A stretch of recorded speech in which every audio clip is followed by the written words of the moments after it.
তো দর্শক, কুড়িগ্রাম জেলার মধ্যে একটা ঘটনা ঘটে গেছে। তো কুড়িগ্রাম জেলার যুব মহিলা লীগের সাংগঠনিক সম্পাদক আয়শা সুলতানাকে নির্মমভাবে নির্যাতন করেছে কিছু লোক।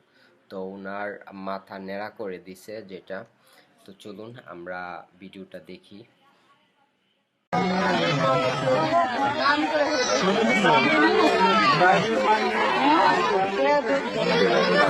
তো দর্শক, আপনারা এতক্ষণ ভিডিওটা দেখলেন। তো ভাই, আমার কথা হইতেছে, দল উনি যেটাই করুক, একজন মহিলা মানুষকে এরকম ভাবে মনে হয় চুল কাটাটা আমার মনে হয় ঠিক হয় নাই। তো এটা একদিক দিয়ে মনে হইতেছে যে মানবাধিকার লঙ্ঘন করতেছে। তো মহিলা মানুষ একটু রেসপেক্ট দেখাইয়া হইলো চুল কাটাটা থেকে বিরত থাকলে হইতো।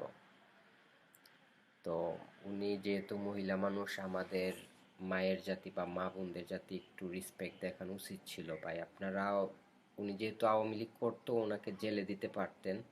তো এরকম ভাবে চুল কাটাটা আমার মনে হয় না যে ঠিক হয়েছে। তো এটাই ছিল ভিডিও। ভালো থাকবেন সবাই। ভিডিওটা ভালো লাগলে সাবস্ক্রাইব করবেন আমার চ্যানেলটা।